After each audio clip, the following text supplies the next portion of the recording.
문안 2024년 가을 36호 삶을 즐길 준비 되셨나요?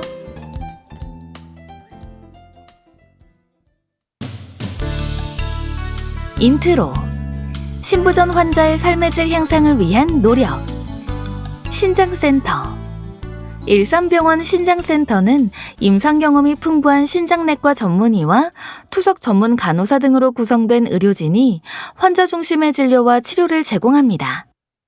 최고의 의료 장비와 진심을 담은 진료로 신부전 환자와 함께합니다. 신장센터는 신대체요법이 필요한 급만성 신부전 환자의 총체적인 진료를 위해 혈액투석실과 복막투석실을 분리해 운영하며 연평균 3만여 건 이상의 혈액투석과 300여 명의 복막투석 환자 진료를 수행하고 있습니다. 신장센터 내 혈액투석실은 2004년 경인 지역 최초로 혈액 여과투석을 도입하여 현재까지 수많은 환자에게 혈액투석 치료를 시행해왔습니다. 자동화 투석 프로그램을 이용해 환자 개개인 상태에 맞춘 정확하고 안전한 투석 치료를 진행할 뿐만 아니라 국내 최초로 투석 용수 생성에 필요한 정수 시스템을 더블 RO 시스템으로 직렬 배치하여 초고순도의 투석 용수를 제공하는 등 환자에게 안전한 치료 환경을 제공합니다. 복막투석실은 진료실, 교육실, 처치실을 갖추고 복막투석 환자를 총체적으로 관리하기 위한 외래진료를 실시하며 외래진료 시 투석 관련 검사와 처치가 동시에 이루어지는 원스텝 복막투석 치료 시스템을 운영하고 있습니다. 투석 치료뿐만 아니라 이와 관련된 여러 교육을 실시하며 신장질환 환자와 가족의 삶의 질을 향상하는 데 최선의 노력을 다합니다. 스페셜 인터뷰 공공병원의 기능을 강화한 지역 완결형 병원으로 거듭나길 국민건강보험공단 정기석 이사장 국민건강보험공단 산하 공공의료기관으로서 소임을 다하고 있는 일산병원은 응급 환자에 신속하게 대응하며 지역 간 의료격차 해소를 위한 다양한 응급의료 시스템을 통해 지역 완결형 의료기관으로 자리매김하고 있다. 변화와 성장을 향해 나아가고 있는 이때 공단 정기석 이사장에게 일산병원의 발전 방향에 대한 의견을 들어보았다. 취임하신 지 지난 7월로 1년이 되었습니다. 소회 한 말씀과 그간의 성과, 앞으로의 계획에 대한 말씀 부탁드립니다. 지난 1년 동안 일산병원과 서울요양원, 건강보험, 장기요양보험, 건강보험연구원 등 공단이 수행하는 다양한 분야의 업무를 파악하고 기획하는 시간을 보냈습니다. 이제는 본격적으로 임기 동안 수행해야 하는 업무에 매진할 계획입니다. 임기 중에 반드시 이루고 싶은 것은 첫째, 공단의 특사경 권한 부여로 빠르면 올해 안에 법사위에서 통과하는 것을 목표로 하고 있습니다. 둘째, 공단 직역별 전문성 제고입니다. 이를 위해 인사관리 시스템 변경, 신입직원 교육 강화 등을 추진하고 있습니다. 셋째, 가장 중요한 건강보험 재정의 건전화입니다. 이외에 노인 의료 돌봄 통합지원 사업, 공단 업무의 디지털화를 들 수 있습니다. 현재 공단 내 관련 부서에서 이러한 과제들을 성공적으로 수행하기 위해 역량을 모으고 있습니다. 취임 후 지난 1년 동안 공단 내에서 있었던 가장 큰 변화는 무엇인가요? 먼저 가장 큰 변화는 우리의 핵심 가치를 소통과 배려로 선정하고 전 직원이 실천하고 있다는 점입니다. 앞으로도 소통과 배려를 공단의 문화로 이어갈 수 있도록 환경을 조성할 계획입니다. 또 근거를 바탕으로 한 행정업무 수행에 집중하고 있습니다. 모든 행정업무 수행 시 더욱 역량을 발휘하자는 것입니다. 그리고 공단이 지향하는 방향에 전 직원이 집중하도록 강조하고 있으며 우선 전국에 있는 178개 지사의 지사장들이 좀 더 힘을 모아준다면 더 많은 일을 할 수 있다는 점에 주목했습니다. 대표적인 것이 사회공헌 사업, 하늘 반창고 키즈 사업입니다. 요람부터 무덤까지 국민의 건강을 책임지는 공단에서 상대적으로 소홀했던 아이들에 대한 돌봄을 실천하는 사업입니다. 각 지사가 하나의 주체가 되어 활동한다면 효율적으로 사업을 운영할 수 있다고 생각합니다. 이런 의미에서 공단이 추구하는 방향을 함께 바라보자고 당부하고 있습니다. 일산병원은 코로나와 같은 위기 상황에서 공공의료기관으로서 맡은 역할을 훌륭하게 수행했습니다. 앞으로도 더욱 지속적인 성장과 발전을 위해 많은 노력을 기울이고 있는데요. 일산병원의 발전 방향에 대해 이사장님의 생각이 궁금합니다. 일산병원은 공공기관에서 운영하는 병원이기 때문에 민간 의료기관과는 다른 기능을 수행해야 한다고 생각합니다. 일산병원은 가장 정직하고 올바른 진료를 추구하는 병원입니다. 이러한 방향성을 유지하면서 앞으로는 공공을 위한 병원으로서 기능을 더욱 강화하는 것이 바람직하다고 생각합니다. 예를 들어 소아진료와 응급실을 안정적으로 운영하는 등 필수 의료를 강화해 지역 완결형 의료기관의 기능을 완벽하게 수행할 수 있어야 할 것입니다. 저 역시 이러한 부분에 기여할 수 있도록 노력하겠습니다. 우리나라 의료 환경은 이제 인구 변화를 무시할 수 없는 상황에 놓여 있습니다. 이러한 환경에서 일산병원의 역할은 무엇이라고 생각하시나요? 인구 변화는 고령 인구 증가와 이에 따른 만성질환 관리 문제로 이어집니다. 이러한 환경에서는 의료 수요를 따라가는 것보다는 각 지역을 잘 관리하는 시스템이 중요합니다. 일산병원은 지역 주민이 더 건강하게 살아갈 수 있도록 관리해야 하는 임무도 수행해야 합니다. 지역 내 1차 병원들과 소통하며 만성질환 관리를 효율적으로 할 수 있도록 돕고 예방적인 측면에서 지역 완결형 의료기관으로 거듭나야 합니다. 일산병원은 경기 서북부 지역 공공의료기관을 연결해 응급 환자 협진 의뢰와 전원을 수월하게 하는 인공지능 기반 응급의료 네트워크 시스템을 갖추고 있습니다. 또 자체 제작해 적용한 이동식 에크모 장비 등을 활용해 지역 내 응급 환자의 빠른 전원을 통해 신속하고 정확한 치료가 가능한 병원이기 때문에 지역에 꼭 필요한 의료기관으로서의 역할을 충실히 해낼 것이라고 확신합니다. 일산병원 구성원에게 응원의 메시지 부탁드립니다. 일선에서 위험을 무릅쓰고 환자와 보호자에게 따뜻한 마음으로 치료에 헌신하는 여러분께 존경의 말씀을 전합니다. 공공병원 직원으로서 자부심을 가지고 우리가 앞으로 집중해야 할 부분인 공공병원만이 할 수 있는 역할에 더욱 매진해 주시기 바랍니다. 여러분의 노고에 깊은 감사와 응원을 드리며 앞으로도 적극적인 지원을 아끼지 않겠다고 약속드립니다. 스토리 나이 들어도 건강하고 총명하게 살기. 사람들이 나이 들면서 가장 무서워하는 것이 인지 기능이 떨어져 치매에 걸리는 것이다. 어떻게 하면 100세까지 총명하게 지낼 수 있을까? 나이 들어도 젊은 시절 수준의 총명함을 갖고 있는 사람을 슈퍼 에이저라고 부르는데 최근 그렇게 되는 방법이 많이 연구되어 나왔다. 뇌는 찰흙과 같아서 빚는 대로 모양이 바뀐다. 즉, 뇌는 쓰면 쓸수록 기능이 활성화된다는 의미다. 찰흙 같은 뇌를 잘 빚어 나이 들어도 총명함을 잃지 않는 슈퍼 에이저가 되는 법을 소개한다. 새로운 학습과 손쓰기. 첫째는 새로운 학습이다.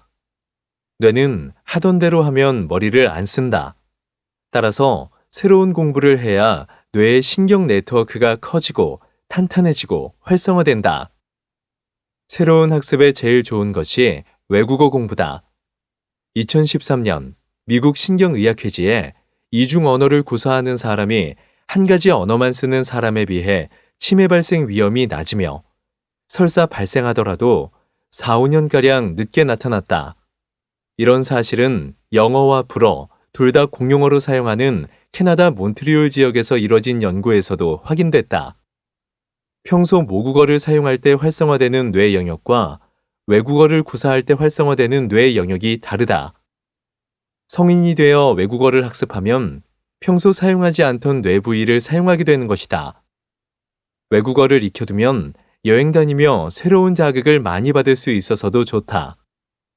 이중 언어를 오랫동안 사용하여 유창성이 증가한 사람에게서 언어 기능과 관련된 뇌 영역은 물론 집행 기능에 관여하는 전두엽이나 기저핵 부위도 활성화되는 것이 최신 뇌 영상 기법 연구에서 확인됐다. 즉, 외국어를 할 줄 알면 판단력도 좋아진다는 얘기다. 뇌 회춘을 위해 두 번째로 권하는 것은 손쓰기다. 뇌의 전두엽에는 손, 발 등 신체 장기 운동을 관할하는 영역이 있다. 이곳을 1차 운동 피질이라고 부르는데 신체 장기별로 담당 구역이 따로 정해져 있다. 그 구역별로 신체 부위를 붙여넣은 지도가 피질 호문클루스다. 호문클루스는 라틴어로 작은 사람 또는 미니어처 인간을 뜻한다. 그런데 뇌피질 호문클루스를 보면 손에 할당된 구역이 유난히 크다. 전체 운동 피질 영역 중 약 30%를 차지한다. 서양에서는 이를 바탕으로 사람들이 악수를 나누면 각자 뇌의 30%가 접촉하는 것과 같다고 말한다. 손의 움직임이 가장 복잡하고 운동신경이 그만큼 많다는 의미다. 따라서 손을 많이 쓸수록 뇌가 활성화된다. 매일 손글씨를 써라. 일기를 손으로 직접 쓰는 것도 좋다. 매일 신문을 보고 새로 접한 내용을 누가, 무엇을, 어떻게 등 6하 원칙에 따라 손으로 직접 1000자 정도 쓰는 것을 추천한다. 식사도 젓가락으로만 해보라. 수혜를 하는 것도 좋다. 손으로 만지는 악기를 배워보시라. 뇌가 뜨거워질 것이다. 오른손잡이라면 오른손이 하던 것을 왼손으로 해보라. 뇌 기능이 활성화된다. 뇌를 즐겁게 하고 쉬게 하라. 그 다음으로 뇌를 위해 해야 할 것은 어울림이다. 최소 일주일에 2번 이상 여러 사람들과 어울려라. 혼밥 혼술이 가장 안 좋다. 밥은 되도록 여러 사람과 대화를 하면서 먹어라. 그 과정에서 눈, 코, 입을 즐겁게 하라. 맛집을 찾아다니고 사람들과 어울려서 미술관과 음악회를 가보라. 눈, 코, 입이 즐거워야 뇌가 즐겁다. 운동도 뇌 건강에 중요하다. 뇌 무게는 1.5kg밖에 안 되지만 심장에서 박출되는 혈액의 25%가 뇌로 간다. 그만큼 뇌는 혈류에 민감하게 반응하며 작동한다. 운동은 이런 뇌혈류를 증가시킨다.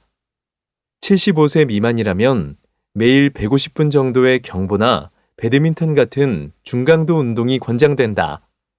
한 번 할 때 15에서 20분 정도 운동을 지속해야 효과가 있다. 달리기 같은 고강도 운동은 하루 75분 정도면 충분하다. 잠도 충분히 자야 한다. 뇌 세탁 이론이 있다. 잠자는 동안 뇌가 그날 들어온 정보를 분석해 요긴한 것은 기억 창고에 저장하고 쓸데없는 것은 씻어버린다.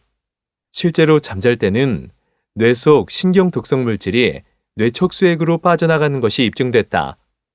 수면이 부족하면 뇌에 쌓이는 노폐물을 청소할 시간이 부족하다. 하루 7시간은 자도록 해야 한다. 활성 뇌세포를 늘려라. 뇌 회춘의 마지막 축은 음식이다. 고혈압과 고지혈증을 줄여서 궁극적으로 치매를 예방하는 이른바 마인드 다이어트를 해야 한다. 이는 뇌혈관 동맥경화를 줄여서 뇌혈류 감소로 생기는 혈관성 치매를 막는다. 매일 아몬드, 호두와 같은 견과류 한 주먹, 채소 한 움큼, 들기름 한 스푼 먹기를 권장한다. 붉은 육류 섭취를 주 2회 이하로 줄이고 대신 가금류와 생선을 자주 먹는 게 좋다. 베리류 과일을 주 3회 이상 섭취하기를 권한다. 짜게 먹으면 치매 발생률이 높다. 싱겁게 먹어야 삶이 짭짤하다. 끝으로 팁 하나 더. 피부는 제3의 뇌다. 피부에 보습제를 매일 바르면 늙어도 총명하게 살 수 있다. 유럽 피부과학 저널에 나온 연구에 따르면 65세 이상 고령자 200명을 반으로 나눠서 한쪽에는 피부를 촉촉하게 해주는 보습 로션을 하루에 2번, 6개월간 바르게 했고 한쪽은 바르지 않았다. 3년 후 이들의 인지 기능을 평가해 보니 피부 로션 그룹에서 피부 수분 손실률은 줄어든 반면 인지 기능은 더 좋았다. 보습 크림을 열심히 발랐더니 고령자 인지 장애가 늦춰졌다는 얘기다. 피부 보습을 잘하면 노화와 관련된 염증 지표 사이토카인이 낮아지고 피부 건조와 불량 상태는 혈청 염증성 사이토카인을 올린다. 게다가 나이 들면 건조와의 싸움이 계속된다. 뇌를 위해서도 피부 보습을 열심히 하시라. 많은 이가 고스톱이 치매 예방에 좋냐고 묻는다. 우리 몸에서 가장 게으른 인간이 뇌다. 애써 머리 쓸 일이 아니면 자는 뇌세포를 깨우지 않는다. 구구단을 백날 되풀이 해봐야 뇌신경 네트워크 늘리는 데는 헛일이다. 고스톱을 배우고 익힐 때는 뇌세포가 늘어나지만 비 나오면 비치고 풍 나오면 풍치는 기계적 놀이가 되면 뇌세포는 늘지 않는다.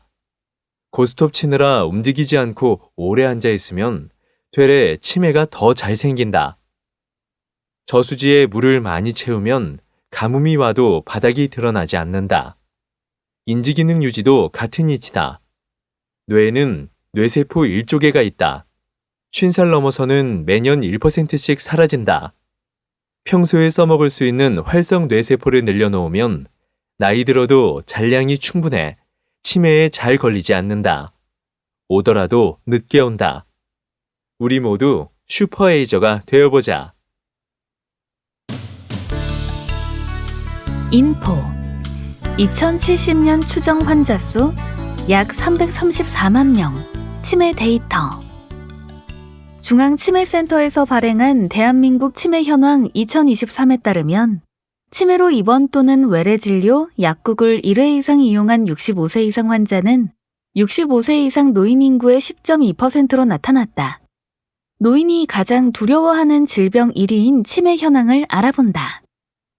65세 이상 추정 치매 환자 93만 5,086.6명 남성 36만 2,782.7명 38.8% 여성 57만 2,303.9명 61.2% 연도별 65세 이상 추정 치매 환자 2018년 약 75만 명 2019년 약 79만 명 2020년 약 84만 명 2021년 약 89만 명 2022년 약 94만 명 성별, 연령별 추정 치매 환자 증가 추이 65세 이상 추정 치매 환자 수 2018년 합계 75만 488명 남성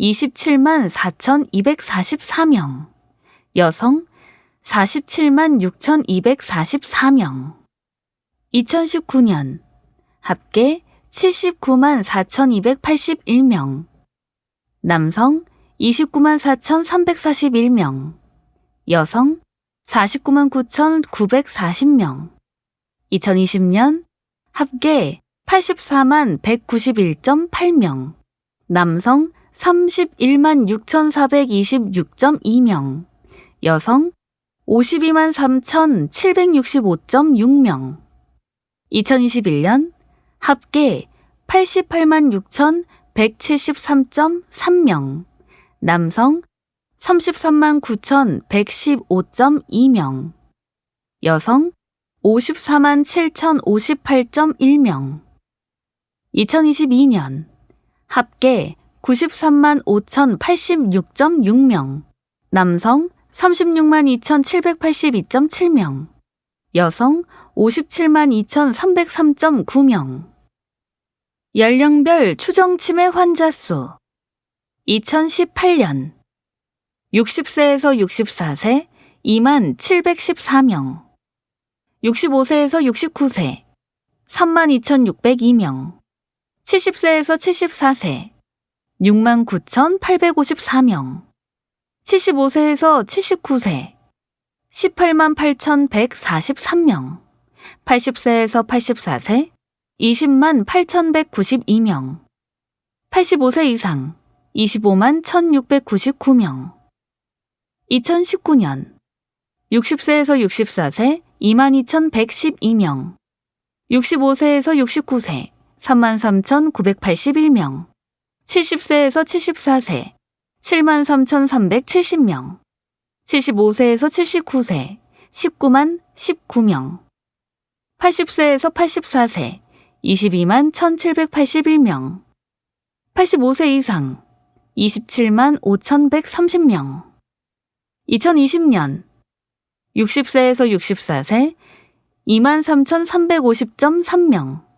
65세에서 69세 36,620.5명. 70세에서 74세 77,236.6명. 75세에서 79세 189,626.6명. 80에서 84세 232,892.5명. 85세 이상 30만 3,815.7명. 2021년 60세에서 64세 24,553.6명. 65세에서 69세 4만 45.5명. 70세에서 74세 8만 130.8명. 75세에서 79세 18만 8,694.3명. 80세에서 84세 24만 3,464.4명. 85세 이상 33만 3,838.3명. 2022년 60세에서 64세 25,469.0명. 65세에서 69세 42,939.8명.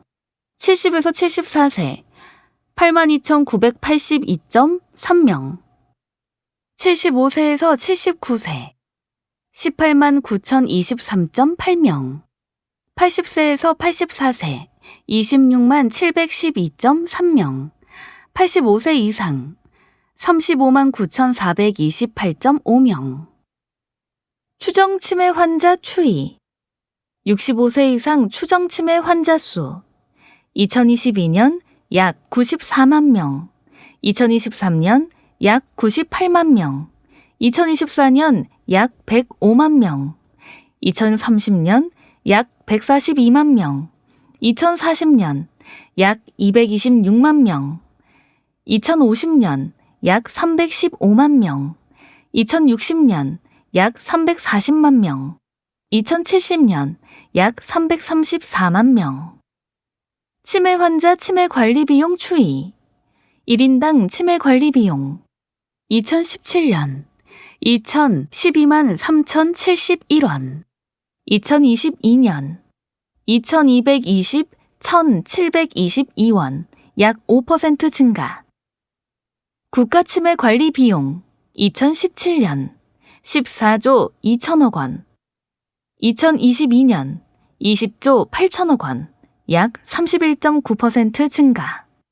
치매 상병자 수 및 진료비 추이. 치매 상병자 수 2015년 51만 8,500명.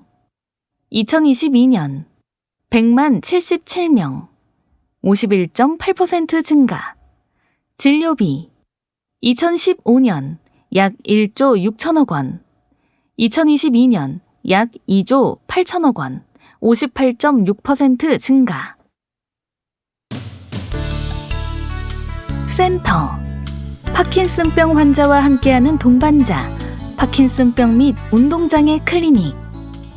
파킨슨병은 치매 다음으로 흔한 퇴행성 뇌질환으로 인간의 뇌 속에 있는 여러 가지 신경전달 물질 중 도파민을 분비하는 신경세포가 서서히 소실되면서 발생한다.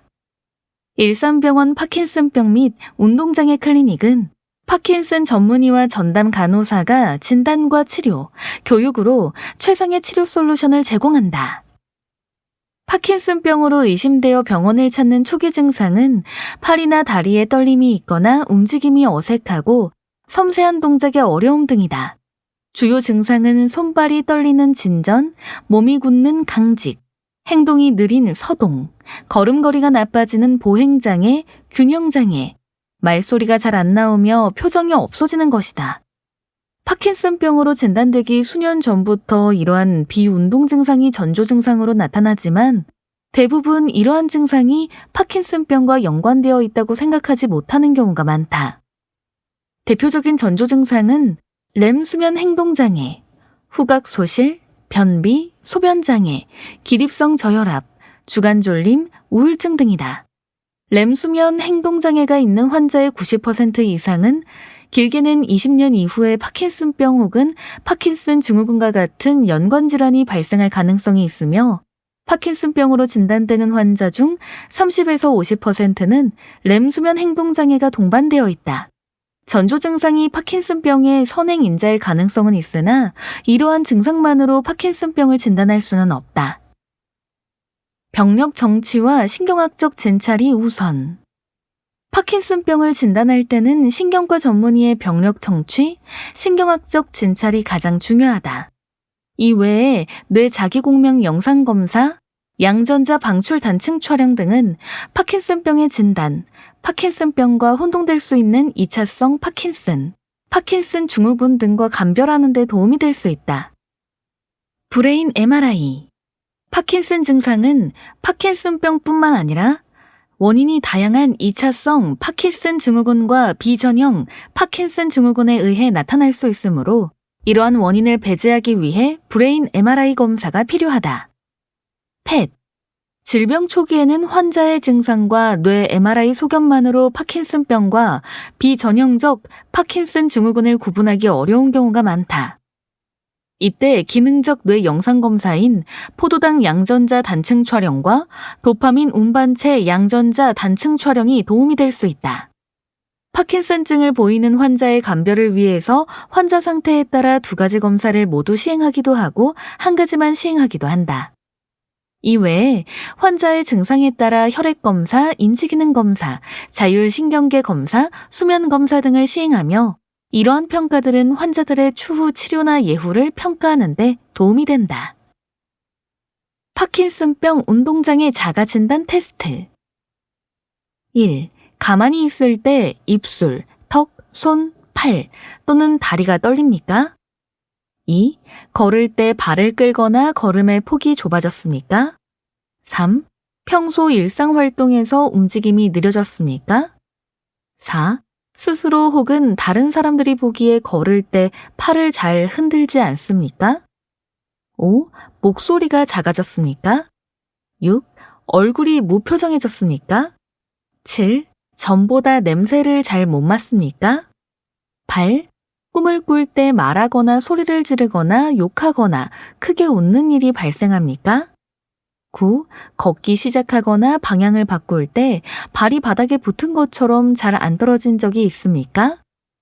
이 중 2가지 이상에 해당하면 파킨슨병이 의심되므로 신경과 파킨슨병 전문의에게 진료를 받아야 한다. 약물 치료와 물리치료 병행. 파킨슨병은 약물 치료로 시작하는 것이 일반적이며 이는 완치가 아닌 증상을 완화 조절해서 일상생활을 잘 영위할 수 있도록 돕는 것이 목표다. 안타깝게도 지금까지는 파킨슨병의 진행을 멈추거나 늦추는 효과가 있는 치료법은 없지만 파킨슨병 전문의에게 진료 치료를 받으면서 관리하면 본인의 여명을 다할 수 있다. 약물 치료를 시작할 때는 환자의 나이, 직업, 사회활동 정도, 질병의 중증도, 환자가 특히 불편해하는 증상, 약 복용 기간 등 여러 상황을 고려해야 한다. 더 중요한 것은 장기적인 치료 계획을 세우고 환자의 상황에 맞춰 치료를 진행하는 것이다. 파킨슨병은 진단 이후에 평생 약을 복용해야 하며 약물의 종류와 용량은 환자의 상태와 상황에 따라 달라진다. 파킨슨병은 주치의와 환자에게 가장 적합한 치료법을 함께 찾아가야 하는 질환이기 때문에 파킨슨 전문의에게 치료받는 것이 중요하다. 파킨슨병 환자에게 근육통과 허리 통증은 흔한 일이며 관절이 수축되어 팔다리가 꼬이거나 굳는 상태까지 갈 수도 있다. 심한 경우 관절이 굳고 근력이 약화되어 움직임 자체가 힘들 수도 있다. 약물 치료 과정에서도 근육 이상이나 근육통 등이 생길 수 있으므로 물리치료를 시행해 굳어진 근육과 관절을 풀어주고 운동량을 늘려 증상을 완화하는 것도 중요한 치료법 중 하나다. 이 외에도 자세 교정, 보행 훈련, 언어 치료 등이 도움을 준다. 파킨슨병 환자의 질병 진행을 늦추고 오랫동안 독립적 일상생활을 영위할 수 있도록 하려면 수영, 걷기 운동, 체조 등 규칙적인 운동이 필수다. 또 약물의 반응이 없어지거나 부작용이 심해 약 복용에 어려움이 생긴 경우에는 환자를 평가하여 수술요법인 신분의 자극수를 고려할 수 있다. 수술은 환자의 연령, 증세의 심한 정도, 약물의 반응 정도, 인지장애 동반 여부, 우울증 여부 등 동반 증상과 여러 전신 상태 등을 고려해서 결정한다. 전문적이고 체계적인 진료 시스템을 갖춘 경기 북부 지역 유일한 파킨슨병 센터를 목표로 일산병원 파킨슨병 및 운동장애 클리닉 이지은 교수. 파킨슨병이 발병했다면 남은 일생을 함께하는 친구라고 생각해야 합니다. 현재의 의학기술로는 파킨슨병을 치료하기가 어렵습니다. 이러한 사실을 접하고 병에 끌려다니면서 매일 어디가 불편한지만 생각하며 불행하게 지내는 분도 있고, 어차피 함께할 질환이니 친구가 되어 잘 다독이면서 함께 지내는 분도 있습니다. 질환을 대하는 태도에 따라 예후가 달라지기도 합니다. 저와 같은 파킨슨병 전문의는 이 과정 중에 가끔 만나는 동행자입니다. 의사나 가족이 질병을 해결할 수는 없으나 큰 비를 맞고 있는 환자에게 우산을 씌워주고 고통을 분담한다고 생각하시기 바랍니다. 또 한 가지 중요한 것은 파킨슨병은 감기약처럼 약을 처방받고 끝나는 것이 아니라 계속해서 약을 조절해 나가야 하므로 반드시 신경과 의사 파킨슨병 전문의와 동행해야 합니다. 일산병원은 파킨슨병, 파킨슨 증후군의 진단과 약물 치료, 중증 환자의 재활치료와 이상행동, 정신병적 증상에 대한 치료를 전문적, 체계적으로 수행합니다.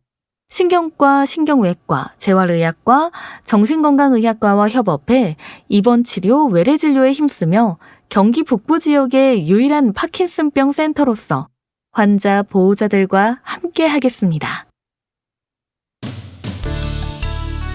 인터뷰 1. 오래도록 건강하게 걸을 수 있다는 것. 정형외과 박상훈 교수. 진료 분야 무릎질환, 인공관절, 관절경, 스포츠의학, 인공관절센터. 진료 시간 월요일 오전, 화요일 오전, 오후. 65세 이상 인구 중 80%가 앓는다는 관절염은 대표적인 퇴행성 질환이다. 무릎이 아프면 걷기가 어렵고 이동이 자유롭지 못하면 심리적으로 위축돼 삶의 질도 현저하게 떨어진다. 관절염을 예방하려면 적정 체중 유지와 꾸준한 운동이 중요하며 증상이 나타난 후에도 지속적인 치료와 운동 등으로 일상의 활력을 유지해야 한다. 많은 노인 인구가 퇴행성 관절염으로 고통받고 있고 노인 인구가 증가하면서 진료실을 찾는 환자가 늘었음을 체감합니다. 또 건강에 관심이 높아지면서 퇴행성 관절염 발생 여부를 확인하려고 내원하기도 하고 관절염이 많이 진행되어 다른 병원에서 치료받다가 결국 수술을 받으려고 병원에 오시는 경우도 많습니다. 최근 90세 넘은 고령 환자 두세 분이 인공관절 치환술을 받기도 했으니 인구 고령화가 피부로 느껴집니다. 퇴행성 관절염은 나이가 들면서 생기는 한국인의 대표 질병으로 남성보다 여성에게 나타나는 빈도가 높다.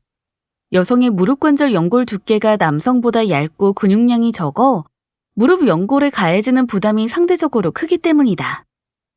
비슷한 연골 손상이라도 여성에게서 퇴행성 관절염으로 진행될 가능성이 더 높다. 무릎 관절염의 주요 원인으로 노화를 꼽지만 관절을 무리하게 사용하거나 반복적으로 충격을 주면 젊은 층에서도 증상이 생길 수 있다. 또 체중 증가, 레저 스포츠, 무리한 체중 감량에 따른 골밀도 약화 등이 위험인자로 작용해 젊은 연령대에서 발병하는 사례도 증가하고 있다. 인공관절 치환술은 되도록 늦게. 퇴행성 관절염의 단계는 엑스레이 등 방사선학적인 구분에 따라 보통 1에서 4기로 표현하지만 증상이 퇴행성 관절염의 단계와 일치하지는 않는다. 게다가 퇴행성 관절염은 대부분 통증이 지속되지 않고 1, 2개월 아프다가 1, 2개월은 나아지는 양상을 반복하면서 점차 악화되기 때문에 환자들이 증상만으로 1단계를 쉽게 구분하기는 어렵다. 보통 계단을 오르내리기가 불편하거나 무릎을 많이 굽히고 펴는 동작, 앉았다 일어설 때 통증을 느끼면 퇴행성 관절염이 시작되었다고 볼 수 있습니다. 이런 통증이 일주일 정도 지속되면 빨리 가까운 병원에서 진료를 받아보아야 합니다. 또 급성으로 걷기 힘들 정도의 통증을 느꼈다면 빨리 진료를 받아야 합니다. 퇴행성 관절염을 앓는 환자나 보호자는 수술 시행 시기를 두고 많은 고민을 하는 것이 사실이다. 지속적인 통증에서 벗어나고 싶은 마음이 크기 때문이다. 박상훈 교수는 인공관절 치환술은 사실상 마지막에 하는 수술이라고 강조한다. 이른 나이보다는 본인의 무릎이나 고관절을 최대한 사용한 이후 통증 등으로 인해 더는 일상생활을 하기 어려울 때 어쩔 수 없이 시행하는 치료 방법이 수술이라고 말한다. 다만 통증이 너무 심해서 일상생활이 어렵고 가볍게 산책하는 정도도 힘들거나 방사선학적으로도 퇴행성 관절염이 많이 진행되었을 때는 인공관절 치환술을 시행하는 것이 바람직하다고 말한다. 100세 시대로 접어든 요즘 실제로 인공관절 치환술을 받는 주요 연령대는 70에서 80대이며 극히 드물게 90대도 수술을 받는 경우가 있습니다. 50에서 60대에는 인공관절 치환술보다는 다른 방법으로 치료해 통증을 조절하는 것이 바람직하며 인공관절 치환술은 최대한 늦게 시행하는 것을 권유합니다. 다양한 주사 치료로 일상 유지. 건강보험이 적용되는 흔히 말하는 연골 주사와 DNA 주사는 관절 내 염증을 줄이고 윤활작용을 해 통증을 조절해주는 것으로 잘 알려져 있다. 6개월 주기로 건강보험이 적용되며 각 1회, 3회, 5회 주사 등 다양한 제품이 나와 있다. 또 최근 자가골수 추출물을 주사하는 치료법이 신의료기술로 등재되어 많이 시행된다. 자가골수에 있는 성장인자 등이 연골 치료를 돕는 것으로 생각할 수 있으나 실제 주사 치료만으로 연골이 재생되는 것은 아니다. 실험실 수준에서는 동물의 연골세포 재생은 이뤄지고 있으나 현재 주사 치료로 연골이 재생되는 효과를 기대하기는 어렵고 통증이 경감되는 효과는 어느 정도 있다고 알려져 있다. 박상훈 교수는 관절 건강을 위해서는 적정 체중을 유지하는 것이 가장 중요하다고 강조한다. 또 근력을 강화하거나 유지할 수 있도록 규칙적으로 운동을 해야 한다고 말한다. 평지 산책 1시간 내외, 실내 자전거 30분에서 1시간, 수영이나 아쿠아로빅 등이 도움이 되며 스쿼시나 런지 등은 근력 강화에는 좋지만 퇴행성 관절염이 심한 경우 오히려 관절염이 악화될 수 있는 운동이므로 조심하는 것이 좋다고 전한다. 무릎 관절염에서 운동은 무척 중요한 항목으로 관절에 무리를 주지 않는 선에서 운동을 실천하면 근력이 강화되고 유연성은 물론 균형감이 올라갑니다. 걷기, 자전거, 수영 등 유산소 운동을 실시하면 심폐기능이 개선돼 통증을 줄이고 전신의 운동 기능을 유지해 삶의 질을 향상할 수 있습니다. 스트레칭이나 가벼운 댄스와 같은 유연성 운동은 굳어진 관절의 운동 범위를 회복하는 데 도움을 줄 수 있습니다.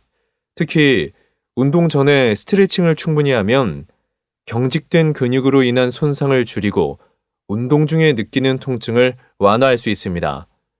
운동은 젊은 사람은 1시간 전후, 나이가 많으면 30분 전후로 무리하지 않게 적당한 선에서 하는 것이 좋고 지나치게 높은 산을 오르는 등산은 올라갈 때보다 내려올 때 체중이나 중력 영향으로 연골 손상이 발생하기 쉬우므로 되도록 높은 산은 피하는 것을 권합니다.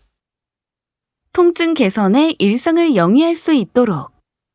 박상훈 교수는 연골 재생과 퇴행성 관절염, 인대 손상 등을 진료하며 이를 빅데이터 분야에 적용하는 데 관심을 두고 연구하고 있다. 국내 인공관절 치환술에서 사망률과 위험인자, 재치환술의 위험인자, 전방십자 인대 재건술에서 이식 건의 선택 및 흡연과의 연관성 등에 대한 건강보험공단의 빅데이터 연구를 진행했다. 이러한 데이터 분석을 통해서 현황과 예방에 관심을 갖고 연구 중이다. 또 대한운동계 줄기세포 재생의학회 총무이사, 대한슬관절학회 학술 및 보험위원 등 학회 활동도 활발하게 할 예정이며 최근에는 관절염 주사 2종의 임상시험에 참여하고 있다. 저를 찾는 환자분들이 겪는 통증을 개선하고 일상생활을 아무 문제 없이 영위할 수 있도록 돕는 것이 저의 목표입니다. 관절염으로 고통받는 분들이 통증에서 벗어나 오래도록 건강하게 걸을 수 있도록 더욱 노력하겠습니다. 인터뷰 2. 외로움이 우울증으로 이어지지 않도록. 정신건강의학과 이정석 교수. 진료 분야 노인정신의학, 조현병, 불안장애, 기억력장애, 우울증, 수면장애, 기질성 정신장애, 치매 예방센터. 진료 시간 월요일 오전, 화요일 오후, 수요일 오전, 목요일 오후. 노인 인구 증가는 정신건강의학과를 찾는 노인 환자 수의 증가로 이어지고 있다. 노인들은 외로움이나 상실감 등으로 우울증을 겪기도 하고 신체적인 질병에 우울증이 동반되기도 한다. 어느 연령대의 우울증 환자보다 관심과 격려, 지지가 필요하다. 노인정신의학은 노인에게 나타나는 정신과적 문제를 다루는 학문이다. 노인정신의학을 전문 분야로 다루는 이정석 교수는 일산병원 정신건강의학과에서 노인 우울증을 주로 진료하고 있다.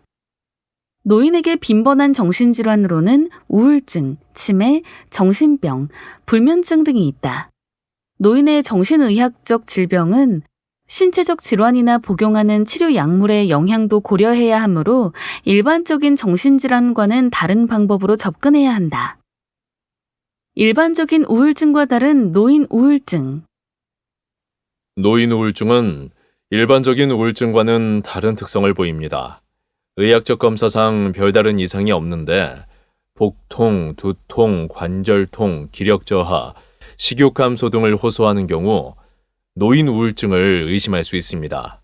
또 치매는 아닌데 집중력, 기억력 저하를 보이는 경우를 가성치매라고 하며 알츠하이머병과 같은 진성치매와 감별해야 합니다. 이 외에도 일반적인 우울증에서 보이는 우울감, 의욕 저하, 불안, 불면, 죄책감도 노인 우울증의 증상이다. 이정석 교수는 다음 체크리스트에서 노인 우울증인지 자가 진단을 해보고 우울증이 의심된다면 정신건강의학과를 찾아야 한다고 말한다. 한국형 노인 우울 척도. 1. 현재의 생활에 대체적으로 만족하십니까? 아니요 1점, 예 0점. 2. 요즘 들어 활동량이나 의욕이 많이 떨어지셨습니까? 아니요 0점, 예 1점. 3. 자신이 헛되이 살고 있다고 느끼십니까? 아니요 0점, 예 1점. 4. 생활이 지루하게 느껴질 때가 많습니까? 아니요 0점, 예 1점. 5. 평소에 기분은 상쾌한 편이십니까? 아니요 1점, 예 0점. 6. 자신에게 불길한 일이 닥칠 것 같아 불안하십니까? 아니요 0점, 예 1점. 7. 대체로 마음이 즐거운 편이십니까? 아니요 1점, 예 0점. 8. 절망적이라는 느낌이 자주 드십니까? 아니요 0점, 예 1점. 9. 바깥에 나가기 싫고 집에만 있고 싶습니까? 아니요 0점, 예 1점. 10. 비슷한 나이의 노인들보다 기억력이 더 나쁘다고 느끼십니까? 아니요 0점, 예 1점. 11. 현재 살아있다는 것이 즐겁게 생각되십니까? 아니요 1점, 예 0점. 12. 지금의 나 자신이 아무 쓸모없는 사람이라고 느끼십니까? 아니요 0점, 예 1점. 13. 기력이 좋으신 편이십니까?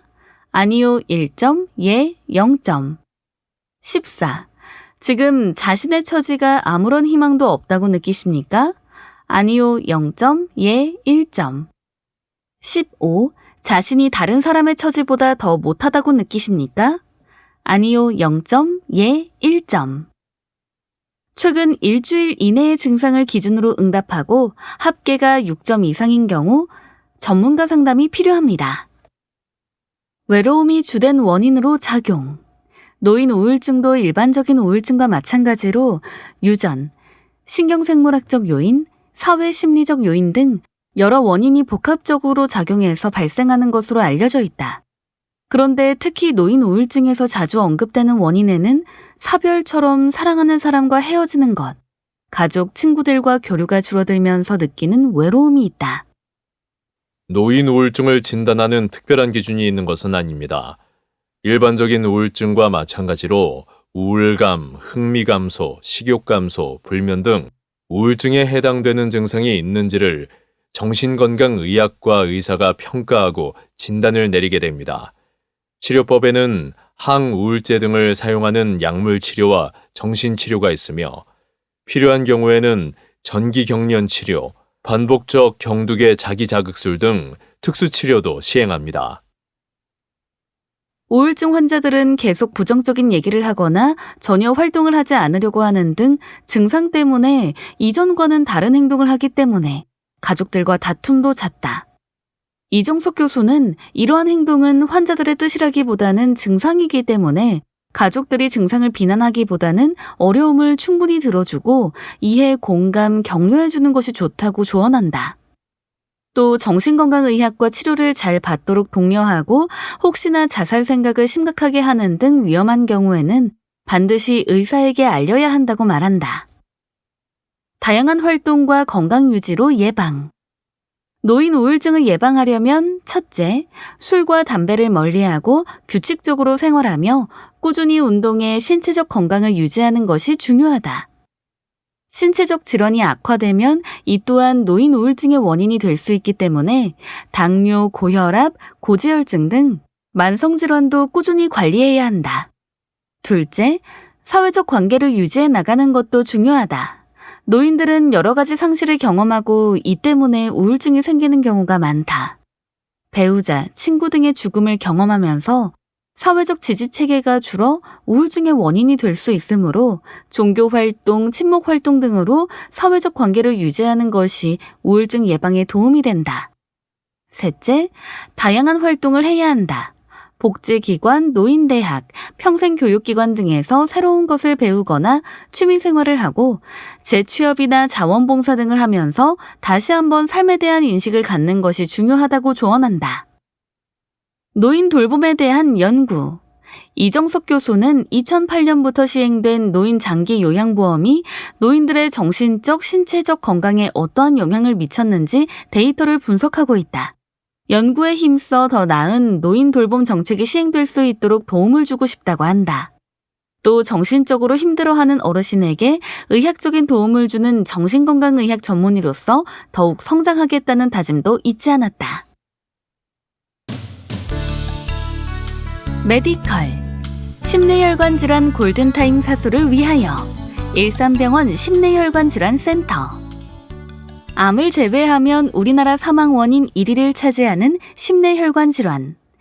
삶과 죽음의 경계인 심내혈관 질환을 겪는 환자에게는 골든타임 확보가 무엇보다 중요하다. 일산병원은 2019년 심내혈관 질환센터를 개소해 심내혈관 질환 환자에 대한 검사, 예방, 치료, 재활 및 재발 방지를 위한 포괄적 의료 서비스를 제공하고 있다. 신속하고 통합적인 진료 서비스 제공. 응급실 도착을 기준으로 뇌질환은 4시간, 심장질환은 2시간에서 4시간을 골든타임으로 본다. 심내혈관 질환은 병원에 빨리 와서 진단을 받을수록 추후 경과가 좋은 만큼 일산병원 심내혈관질환센터는 심혈관질환팀, 뇌혈관질환팀, 심내재활치료팀을 구성해 검사 결과까지 당일 상담이 가능하도록 했다. 다혈관 질환이 의심되는 환자에게는 시술 처치가 패스트 트랙으로 진행돼 신속한 치료가 가능하다. 특히 중재시술과 외과시술을 한 공간에서 시행하는 첨단 수술실인 하이브리드 수술실과 연계해 혈관 질환에 대한 중재적 시술에서부터 응급수술까지 원스톱 시스템을 구축함으로써 편의성과 안정성을 높여 신속하게 대처하고 있다. 다학제 협진으로 최적화된 치료. 일산병원 심내혈관질환센터는 여러 과와 유기적 협력 관계를 바탕으로 심내혈관 질환이 있는 환자, 위험 요인이 있는 환자들이 지속적으로 건강한 삶을 유지하는 데 도움이 되는 것을 목표로 한다. 2020년 경기 북부 최초로 하이브리드 수술실을 이용한 흉부 대동맥류 복합 수술에 성공한 바 있는데 이 과정에서 심장내과, 흉부외과, 신경과, 영상의학과, 마취통증의학과가 다학제 회의를 거쳐 흉부 대동맥 스텐트 삽입술과 경동맥 우회 수술을 동시에 시행해 최적의 결과와 안정성을 확보할 수 있었다. 지역사회와 연계하는 건강지킴이. 일산병원 심내혈관질환센터는 골든타임이 가장 중요한 급성기 뇌졸중 환자를 위해 심장집중치료실과 뇌졸중 집중치료 병동을 운영해 3시간 이내 원스톱 진료 치료가 가능한 시스템을 구축했다. 우수한 의료 서비스의 질 관리에 대한 노력을 인정받아 일산병원은 10회 연속으로 급성기 뇌졸중 적정성 평가에서 최우수 등급을 획득하는 성과를 이뤄냈다. 이 밖에도 심내혈관 질환 2차 예방을 위한 노력에도 만전을 기해 전담 코디네이터를 중심으로 위험인자 관리와 교육을 실시하고 질환과 증상에 맞는 맞춤형 재활치료로 환자의 문제점을 개선해 나가며 퇴원 환자에 대한 지속적인 투약 지도와 일상생활 관리에도 각별히 신경 쓰고 있다. 또 협력 병원과 한라인 연락체계를 구축해 지역 주민의 건강한 사회생활을 지원하기 위한 포괄적 의료 서비스를 제공 중이다. 의심스러운 증상이 반복되면 빨리 병원을 찾는 것이 지름길. 심혈관 부장 장지용 교수. 심장혈관 질환과 대동맥 하지혈관 질환이 있는 환자들에게 약물 치료와 중지시술 치료를 하면서 걱정했던 환자가 치료를 잘 받고 퇴원해 밝은 얼굴로 외래에서 인사 나눌 때 도움이 될 수 있어서 다행이고 감사하다는 생각을 합니다. 심근경색증처럼 위험한 질환은 대부분 사전에 전조 증상이 있는 경우가 많습니다. 평소와 달리 숨이 많이 차거나 가슴이 답답한 증상이 반복적으로 나타난다면 내원의 상담과 검사를 받아보는 것이 중요합니다. 급성 심근경색증은 의학 교과서에도 경험해보지 못한 심한 가슴 통증이라고 설명되어 있는데 이런 증상이 있다면 지체 말고 응급실로 내원해야 합니다. 신속한 대처도 중요하지만 병이 생기지 않게 사전에 예방하는 것이 무엇보다 중요합니다. 흔히 가벼운 질환이라고 생각하는 당뇨, 고혈압, 고지혈증 등 약물 치료가 필요한 위험인자는 의사와 상의하여 적극적으로 관리하고 주 5회 30분 이상의 규칙적인 운동과 균형 잡힌 식사, 숙면, 금연 등 건전한 생활 습관이 혈관 질환뿐 아니라 모든 만성 질환을 예방하는 길입니다. 체계적이고 통합적인 진료 시스템, 혈관 질환 부장 김도균 교수. 오랫동안 하지 저림과 통증으로 여러 병원을 전전하며 척추 수술, 도수 치료, 물리 치료를 받아도 호전이 없어 고생하던 환자가 우리 센터를 찾아온 기억이 납니다. 정맥순환 부전 진단을 받고 간단한 약 처방으로 새로운 삶을 찾았다고 기뻐하는 모습이 의사로서 보람을 느끼는 순간이 아닐까 싶습니다. 심장질환이 있거나 당뇨가 오래 지속되면 필연적으로 다른 장기나 기관에 혈관 질환이 동반될 가능성이 높습니다. 이 경우 심뇌혈관질환센터 내에서 여러 과가 동시에 진단과 치료 방법을 제시하고 진행할 수 있는 장점이 있습니다. 환자 입장에서는 여기저기 옮겨 다니며 진료를 받지 않아도 되니 훨씬 편리합니다. 요즘은 과거와 달리 관련된 질환별로 여러 과가 합쳐진 센터에서 환자의 번거로움을 덜어주고 체계적이고 통합적인 진료를 제공하는 것이 대세로 부각되고 있습니다. 이는 우리 병원이 경쟁력을 갖출 수 있는 긍정적인 변화라고 생각하며 앞으로 더 발전시키고 전문화하여 국내를 대표하는 심뇌혈관 질환센터로 우뚝 설 수 있도록 노력하겠습니다. 다학제 협진을 통한 정확한 진단과 치료. 뇌혈관 부장 서권덕 교수. 심혈관 질환과 뇌혈관 질환은 동맥경화증에 의해 서서히 혈관 협착이 진행되다가 갑자기 발병한다는 공통점이 있습니다. 동맥경화증과 혈관 질환은 위험 요인이 같기 때문에 뇌혈관 질환이 있는 환자에게 심혈관 질환이 동반될 수 있고 반대로 심혈관 질환 환자분도 뇌혈관 질환을 겪을 수 있습니다.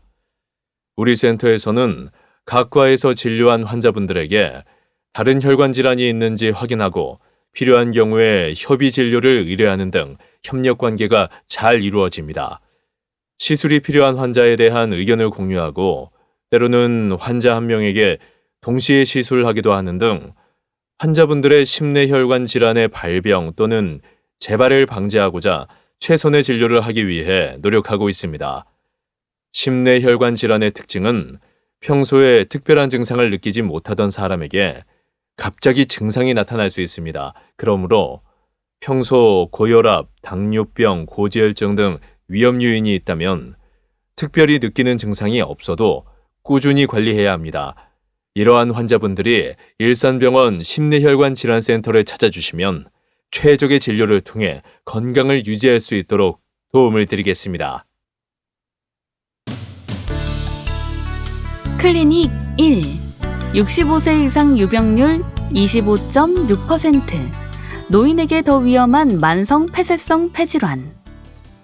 만성 폐쇄성 폐질환은 염증 반응으로 인해 기도와 폐포가 손상돼 공기 흐름이 제한되는 만성 호흡기 질환으로 세계보건기구에서 발표한 10대 사망 원인 중 3위에 해당할 정도로 흔한 질환입니다.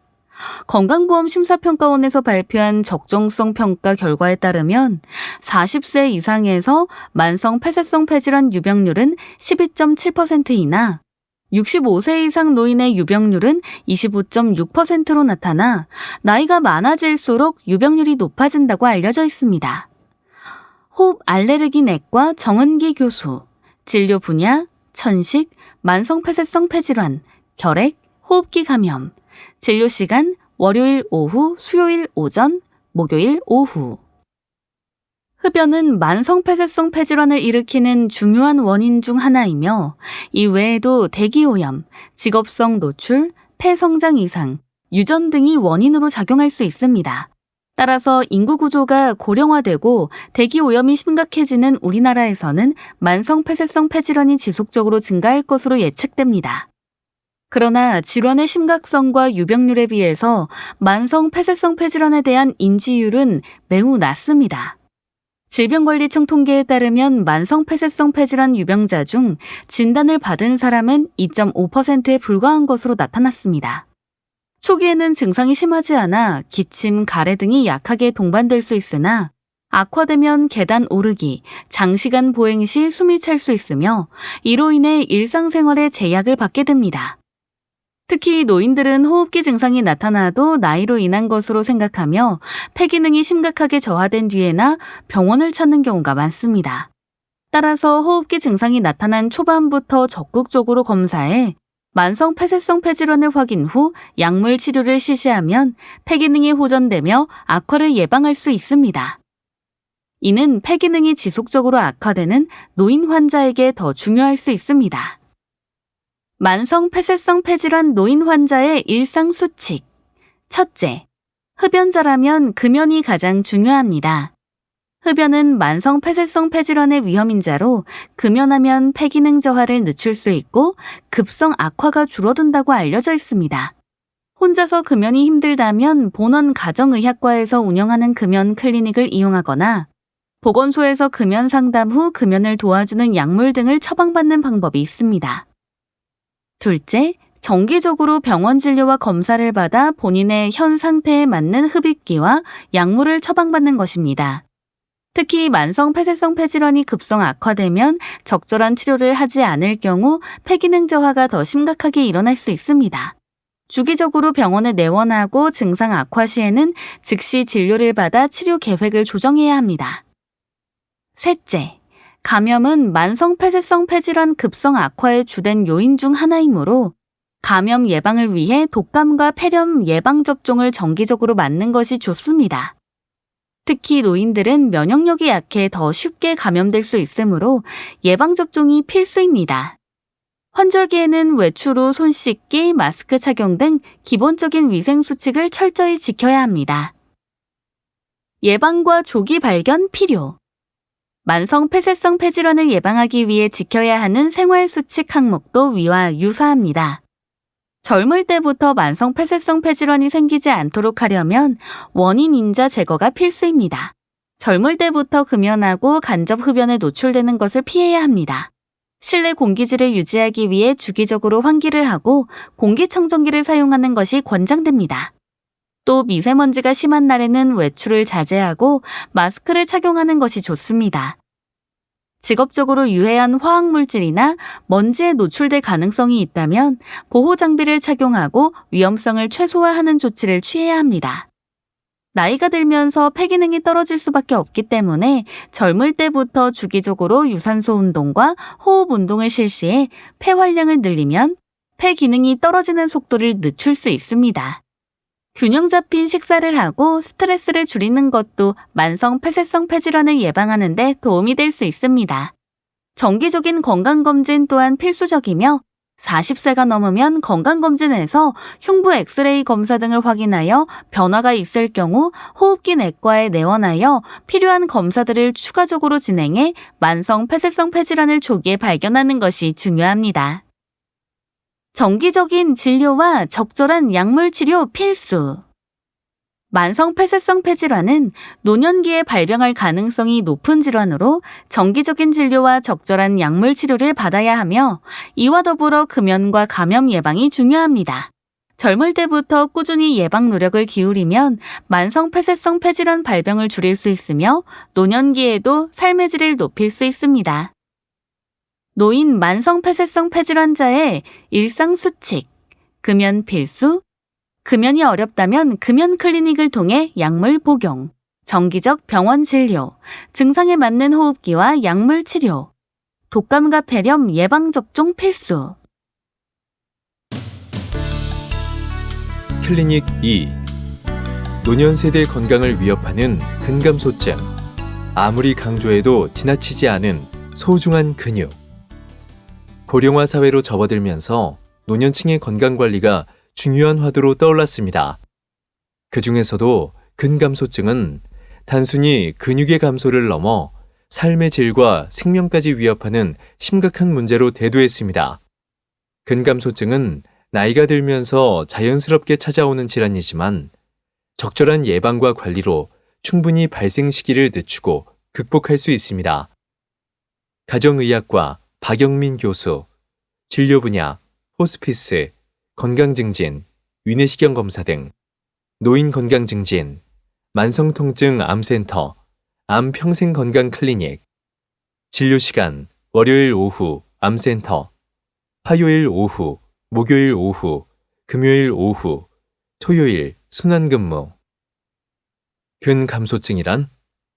근감소증은 노화와 함께 발생하는 근육량과 근력의 감소를 의미합니다. 근육도 나이를 먹습니다.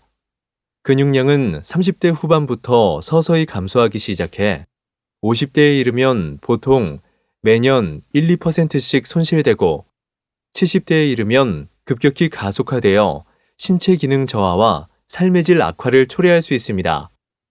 근감소증은 단순히 근육이 줄어드는 것뿐만 아니라 신체 활동성의 저하와 독립적인 생활 유지에 어려움을 가져올 수 있는 질환으로 적극적인 관리와 예방이 필요합니다. 근감소증의 발생 원인은 다양합니다. 특히 운동 부족과 영양결핍은 근감소증의 주요 원인으로 꼽힙니다. 또 노화로 인한 호르몬 변화와 단백질 합성 능력 저하, 신체 활동 부족, 불균형한 영양 섭취 등이 영향을 주는 것으로 알려져 있습니다. 당뇨병, 감염병, 암 등 근만성질환 등이 복합적으로 작용하며 이로 인한 근감소증은 여러 질환의 경과와 회복, 관리 등에 악영향을 끼칩니다. 특히 근감소증 환자는 걸음걸이가 느려지고 근지구력이 떨어지면서 일상생활이 어렵고 다른 사람의 도움을 자주 받아야 합니다. 또 골다공증, 낙상, 골절이 쉽게 발생합니다. 근육의 혈액, 호르몬 완충작용이 줄어 기초대사량이 감소하고 만성질환 조절이 어렵게 되며 당뇨병과 심혈관 질환이 쉽게 악화될 수 있습니다. 근감소증의 진단. 근감소증은 간단한 자가진단부터 전문적인 의학적 진단까지 다양한 방법으로 평가할 수 있습니다. 자가진단법으로는 걷기 속도 측정, 악력 측정, 의자에 앉았다 일어나기 테스트가 있으며 이를 통해 근감소증의 위험성을 어느 정도 확인할 수 있습니다. 먼저 4m를 걷는데 5초 이상 걸리면 근감소증을 의심할 수 있습니다.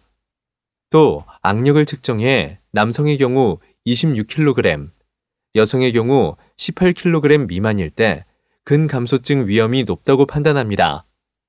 마지막으로 의자에서 일어나 앉기를 30초 동안 10회 이상 하지 못한다면 근감소증의 위험이 있을 수 있습니다.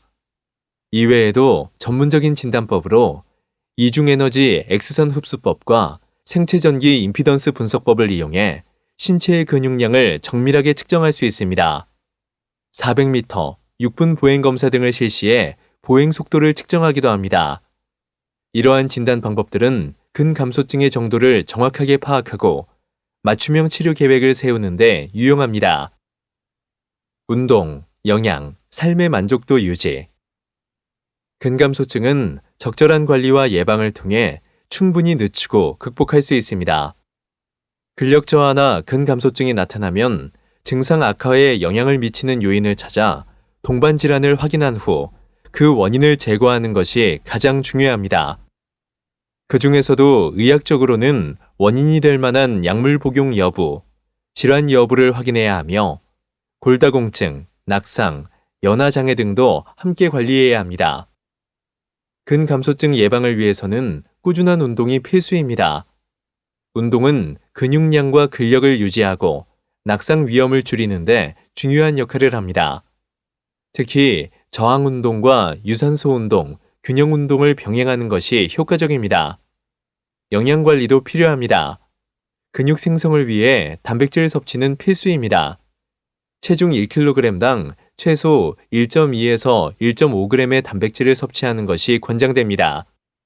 끼니마다 고기, 생선, 두부, 계란 등 단백질이 풍부한 식품을 섭취하고 필요시 단백질 보충제를 섭취하는 것도 도움이 됩니다.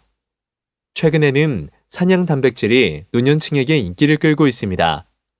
산양 단백질은 소화가 잘 되고 알레르기 유발 가능성이 적어 노년층에게 적합한 단백질 보충제로 평가받고 있습니다. 또 식물성 단백질로는 콩, 퀴노아, 견과류 등이 있으며 이는 근육 생성에 필요한 아미노산이 풍부하여 좋은 선택이 될 수 있습니다. 비타민 D, 칼슘, 마그네슘 등이 풍부한 음식을 섭취하거나 보충제를 복용해 근육과 뼈 건강을 유지합니다. 탈수를 방지하기 위해 수분을 충분히 섭취하는 것도 중요합니다. 신체적 건강관리 외에도 정신적, 정서적 건강을 포함한 종합적인 생활관리가 필요합니다. 잠이 보약이다라는 말이 있듯이 수면은 신체 회복과 근육 생성에 매우 중요한 역할을 합니다. 하루 7, 8시간 정도 충분한 수면을 유지하고 수면의 질을 높이기 위해 규칙적인 수면 습관을 지키는 것이 좋습니다. 규칙적인 운동, 종교활동 등을 하며 스트레스를 해소하고 취미생활이나 지역사회 활동 등에 참여해 활발한 사회적 관계를 유지하는 것이 좋습니다.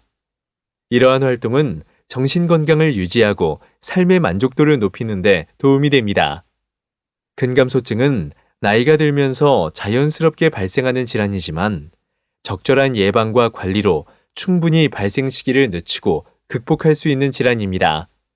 꾸준한 운동과 균형 잡힌 영양 섭취, 규칙적인 생활 습관을 유지해 근감소증을 예방하고 건강하고 활기찬 노년을 보내시길 바랍니다. 클로즈업. 치매. 어떤 검사가 어떻게 진행될까? 치매의 원인은 매우 다양하므로 한 가지 검사로 진단할 수 없다. 치매는 자세한 병력 조사와 직접 진찰, 신경인지 기능 검사와 뇌 촬영 검사, 진단의학 검사, 뇌 척수액 검사 등으로 이루어진 검사실 검사 과정을 거쳐 최종 진단한다. 치매가 의심되어 상담이나 검사가 필요한 증상. 직업이나 일상생활에 영향을 주는 최근 일에 대한 기억력 상실. 익숙한 일을 처리하는데 어려움이 생김, 언어 사용이 어려움, 시간과 장소의 혼동, 판단력이 감소하여 그릇된 판단을 자주 함, 추상적인 사고 능력의 손상, 물건을 잘못 간수함, 기분이나 행동의 변화, 성격의 변화, 자발성의 감소. 치매 검사의 시작, 병력 조사. 병력 조사는 언제부터 증세가 시작되었고 어떤 증상이 주로 나타나며 지금까지 어떤 변화를 겪었는지를 자세하게 알아보는 과정이다. 첨단 기계를 사용하는 검사보단 문진 과정이 더 중요하다. 병력 조사에서 증상을 전반적으로 파악한 후 치매의 원인이 될 수 있는 질환 여부도 확인한다.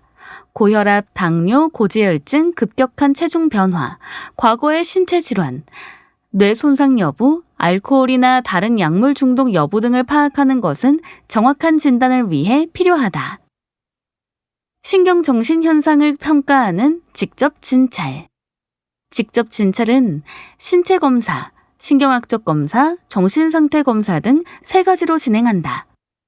혈압, 체온, 맥박 등을 측정하고 전신의 각 부분에 대한 진찰을 하고 감각, 운동신경이나 근육의 위축, 보행 능력, 반사 운동 등 각종 신경학적 기능도 평가한다. 정신상태 검사는 우울증과 불안, 공포증, 망상 등 신경정신 현상을 평가하는 과정이다. 확진을 위한 검사실 검사. 병력 조사와 직접 진찰 과정 후 대부분의 치매 전문가들은 환자가 치매를 앓고 있는지 또 치매가 있다면 어떤 종류의 치매인지 대략 추정할 수 있지만 확진을 위해서는 각종 검사 과정을 거쳐야 한다. 검사는 신체 질환을 확인하기 위한 검사실 검사, 뇌 기능을 평가하기 위한 신경인지 기능 검사, 뇌 구조와 기능을 보는 뇌 영상 검사를 실시한다. 경우에 따라 뇌 척수액 검사와 뇌파 검사를 병행하기도 한다. 신경인지기능 검사. 신경인지기능 검사는 문답식이나 설문 형식으로 기억력 등 인지기능을 세밀하게 평하는 검사로 환자의 인지기능 정도를 객관적으로 평가할 수 있다. 기억력, 언어 능력, 주의 집중력, 판단 능력, 계산 능력, 수행 능력, 시공간 구성력 등 광범위한 인지 영역과 관련한 평가가 이루어진다. 또 노인의 우울증은 일반적인 우울증과 달리 피로감, 무기력 등 신체 증상이 흔하며 건망증 등 인지기능 저하와 정신운동 지체를 동반하는 경우가 많아 치매로 오인되기 쉽기 때문에 정확한 진단을 위해 우울증 검사를 함께 시행할 수 있다. 뇌 영상검사. 뇌촬영은 치매 진단에 매우 유용한 검사다. CT와 MRI는 뇌의 모양을 알아보는 검사이고 PET는 뇌의 기능을 측정하는 검사다. 최근에는 MRI를 많이 활용하는데 미세한 변화를 파악하는 데 유용하기 때문이다. PET는 신경세포가 얼마나 활발하게 활동하는지 파악할 수 있어 치매를 조기에 진단하는 데 도움이 된다. 진단의학검사. 진단의학검사에는 혈액검사, 흉부 엑스레이 검사, 소변검사, 심전도 검사 등이 포함된다. 기본적인 혈액검사로 신체 기능을 평가하고 매독 반응, 갑상선 기능, 비타민 결핍 여부 등을 파악한다. 검진 전에 준비해야 할 것. 치매 진단을 위해서는 환자 진찰과 함께 보호자가 이야기해주는 정보가 매우 중요하다. 진료를 받으러 갈 때는 반드시 과거 모습과 현재 상태를 잘 아는 보호자가 동행해야 한다. 이전에 찍은 뇌 MRI CT 사진, 현재 복용 중인 약물에 대한 처방전, 이전에 유사한 문제로 진료를 받은 적이 있다면 의사의 소견서 등을 지참하는 것도 정확한 진단에 도움된다. 치매와 관련된 진료를 받을 때 주로 다음과 같은 질문을 받게 되므로 답변을 미리 준비하면 전문의와 상담할 때 큰 도움이 된다. 환자는 어떤 증상을 보이나요? 기억력 등과 관련해서 이전과 달라진 점은 무엇입니까? 환자의 증상은 언제 시작되었고 어떻게 변해왔습니까? 환자가 현재 복용 중인 약물이 있습니까? 환자가 지금 혹은 과거에 앓았던 병이 있습니까? 환자 가족 중에 치매를 앓는 분이 있습니까? 치매 유전자 검사, 아포지단백 2, 대립 유전자 검사. 아포지단백 2는 지질을 운반하여 대사하는 지단백의 구성인자 중 하나로 알츠하이머병의 경우 아포지2 4 대립 유전자 빈도가 40% 정도로 정상에 비하여 약 3배 정도 높은 것으로 나타난다. 본 검사는 유전자 검사에 대한 대상자의 동의를 얻은 후 혈액을 채취하여 아포지단백 2의 아포지2 4 대립 유전자의 존재 여부를 알아보는 것이다. 아포지단백 2 대립 유전자 검사를 통해 만발성 알츠하이머병의 위험성을 가늠하고 치매의 다른 원인 질환과의 감별하는 데에 도움을 받을 수 있다. 땡스, 마음으로 느껴지는 온기, 감사합니다. 가족이 아플 때 따뜻한 말 한마디는 힘든 마음을 어루만져주는 치유의 언어입니다.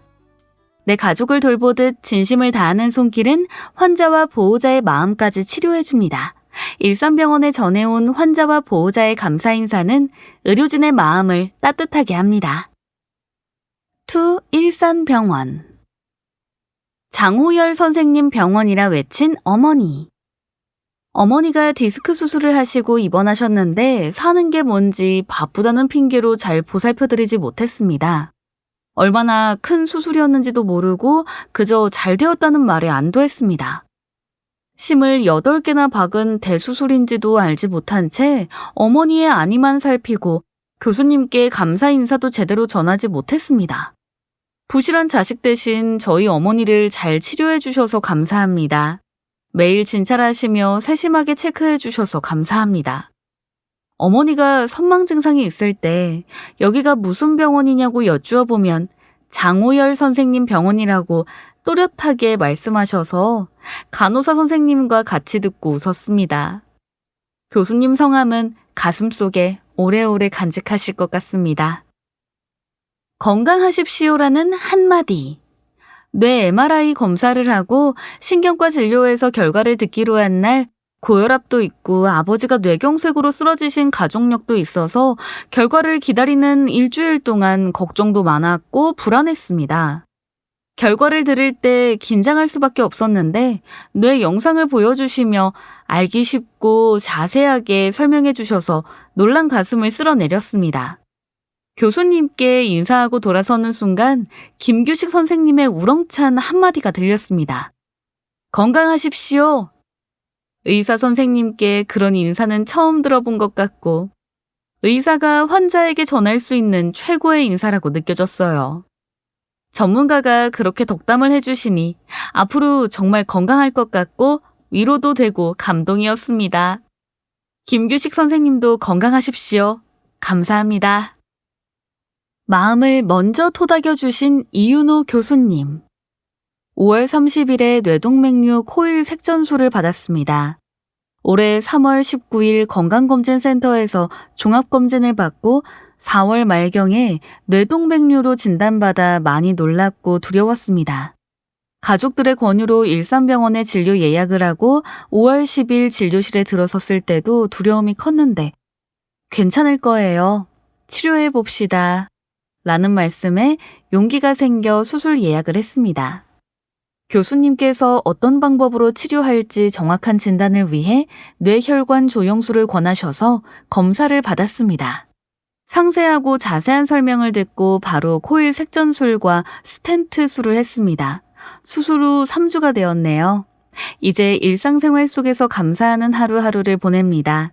치료하면 나을 수 있다고 토닥이며 마음을 먼저 위로해 주시는 훌륭한 의사 선생님을 만나서 생명을 되찾는 행운을 얻었다고 생각합니다. 통증 없는 일상, 감사합니다. 무릎 인공관절 수술을 받은 환자입니다. 몇 년 동안 아무것도 할 수 없을 만큼 양쪽 무릎 통증이 심했습니다. 무릎에 물도 자주 생기고 다리도 점점 휘어가는 걸 보니 삶이 우울하고 무의미하다는 생각으로 견디기 힘든 나날이었습니다. 전공의 파업으로 모든 병원이 비상이라고 들었지만 수술하기로 결정한 후 무거운 마음으로 4년 전에 배웠던 오현철 교수님을 찾아갔습니다. 파업으로 업무가 많으실 텐데도 수술할 때가 된 것 같다며 날짜를 잡아주셨습니다. 60일이 지난 지금 휘어진 다리도 돌아오고 통증은 사라지고 제 삶도 점점 회복되고 있는 중입니다. 이번 기간 동안 하루에 2번씩 오셔서 어떠냐고 물어봐 주시고 아프다고 투정하면 시간이 좀 지나야 한다며 살짝 미소 지으시던 오현철 교수님. 매일 꼼꼼하게 수술 부위를 소독해 주시던 전담 간호사 선생님. 움직일 때마다 넘어질까 걱정해 주시던 61병동 간호사 선생님. 조무사 선생님, 모든 분께 감사 말씀을 전하고 싶습니다. 통증 없이 일상으로 돌아갈 수 있게 해주셔서 감사합니다. 일산병원에서 인상 깊었던 경험. 아버지께서 작년 3월 급성 뇌수막염으로 응급실을 통해 입원하셨고 8월에 퇴원하셨습니다. 코로나 시국에 아들, 딸 모두 국내에 없어 외로이 힘든 시간을 버티셔야만 했던 어머니께서는 이지은 교수님의 진심 어린 위로 덕분에 힘든 시간을 버틸 수 있었다고 합니다. 재활의학과 김형섭 교수님께서는 저희 아버지의 성향을 바로 파악하시고 때로는 오기를 불러일으키는 말씀으로 때로는 따스한 말로 아버지의 재활 의지를 불러일으켜 주셨습니다. 몇 번의 입원 후 결국 수두증 진단을 받으신 아버지께서는 신경외과 이윤호 교수님께 션트 수술을 받고 극적으로 회복하신 후 퇴원하셨습니다. 그리고 환자를 돌보시는 61병동의 간호사 선생님들과 간병 선생님들의 팀워크는 매우 인상적이었습니다. 아버지 병환으로 저희 가족이 일산병원에서 경험했던 몇 개월의 기억은 여전히 생생하고 인상 깊었습니다. 다시 한번 감사 인사를 전합니다. 어머니와의 일상을 돌려주신 김형수 교수님. 지난달 어머니께서 숨이 가쁜 증세로 내원하셨다가 갑작스런 심정지로 응급실에서 CPR 후 심장내과 집중치료실로 가셨습니다. 가족들은 걱정과 두려움으로 밤을 지새웠고 주치의인 심장내과 김영수 교수님은 밤새 상태를 지켜보며 에크모 사용 등 일어날 수 있는 모든 상황을 신중히 검토하셨습니다. 폐색 전, 에크모 등 갑자기 듣게 된 의학 용어를 저희가 알아듣기 힘들어하자 바쁘신 와중에도 시간을 내서 심장 모형과 검사 사진을 놓고 차근차근 설명해 주셨습니다. 막상 설명을 듣고 나니 병명이 무시무시해서 더욱 겁이 났고 어머니를 다시 뵐 수 있을까 하는 두려움에 사로잡히기도 했습니다. 그러나 김형수 교수님의 냉철한 판단과 환자를 살려야겠다는 강한 의지 덕분에 어머니는 점차 안정을 찾아 2주 만에 입원실로 오셨습니다. 하루하루 호전되어가는 어머니를 뵈니 이건 기적이라고밖에 할 수밖에 없습니다. 어머니께 제2의 삶을 주신 분이 심장내과 김영수 교수님입니다. 어머니를 다시 만나 웃고 이야기 나눌 수 있게 해주셔서 감사합니다. 불엄 환자와 보호자. 소울푸드. 어머니의 사랑과 어릴 적 감성 가득한 강원도식 두부찌개. 재활치료센터 이동환님의 소울푸드. 서울 태생 어머니가 강원도 산골 동네 남자와 결혼하고 배웠다는 두부찌개입니다. 특별한 재료 없이 두부만 넣은 투박한 찌개이지만 지금도 그 맛을 잊을 수 없는 마성의 음식입니다. 그때는 아궁이에서 직접 두부를 만들었기에 두부 맛이 더 진하고 구수해서였을까요?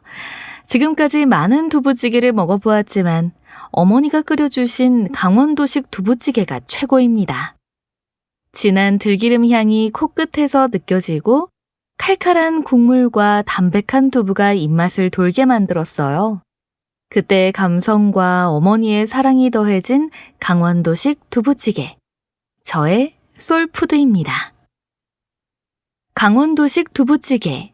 두부 한 모, 꽃소금 1.5티스푼, 작은 대파 1대, 청고추 1개, 홍고추 0.5개, 다진 마늘 1티스푼, 분말형 복합 조미료 2티스푼, 고춧가루 2.5스푼, 들기름 2스푼.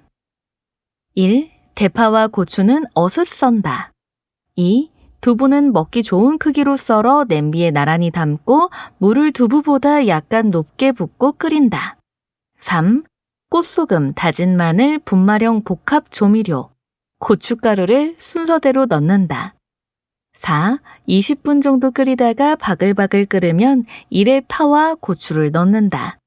5. 들기름을 넣고 5분 정도 더 끓인다. 이슈. 일산병원 AI 기반 응급의료 네트워크 시스템 본격 가동. 일산병원이 경기 서북부 공공의료기관에 연결하는 인공지능 기반 응급 네트워크를 구축, 본격 가동에 들어갔다.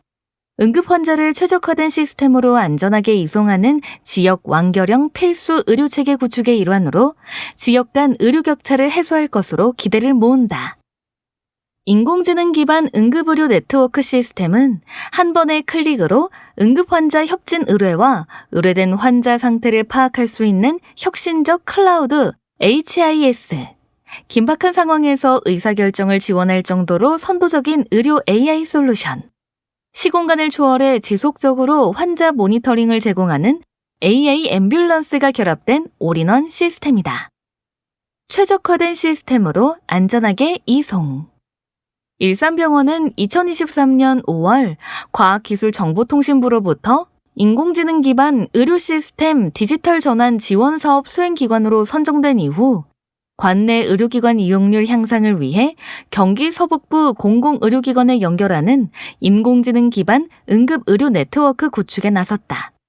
기존에는 서로 다른 병원 정보 시스템을 가진 두 병원이 환자 상태를 공유하고 협진하기 위해 전화를 걸거나 보안에 취약한 문자를 주고받아야 했다. 일산병원의 인공지능 기반 응급의료 네트워크 시스템은 단 한 번의 클릭으로 위급한 환자의 모든 정보를 순식간에 실시간으로 공유할 수 있고 다양한 의료 AI 솔루션이 결합되어 있어 한밤중에도 영상 판독 지원을 받을 수 있다. 또 권역 응급의료센터와 실시간으로 연결되는 AI 앰뷸런스를 이용해 실시간 앰뷸런스 위치, 앰뷸런스 내 환자 상황 등이 전송되는 최적화된 시스템으로 안전하게 환자를 이송할 수 있다. 일산병원은 경기도 의료원, 의정부, 파주, 포천병원 등 서북부 지역을 연결하는 인공지능 기반 응급의료 네트워크를 운영하는 커맨드 센터를 설치해 지역 내 병원들의 응급자원 운영 상황과 이송 중인 모든 앰뷸런스의 상태를 실시간으로 모니터링하는 지역 완결형 필수 의료체계를 확립해 간다는 방침이다. 의료 서비스 사각지대 해소 기대. 이번에 구축된 인공지능 기반 응급의료 네트워크 시스템은 의료 AI 소프트웨어를 활용한 응급 환자의 영상 분석, 예측, 병원 간 디지털 정보 공유를 통한 환자 중심의 개인 맞춤형 의료 서비스를 구현한 것이 특징이다. 이 시스템이 구축됨으로써 중증 응급질환에 대한 보건의료 인프라가 열악한 경기 서북부 지역과의 의료 격차를 해소하고 경기 서북부 지역의 공공의료 서비스 질을 높이는 계기가 될 것으로 기대를 모은다.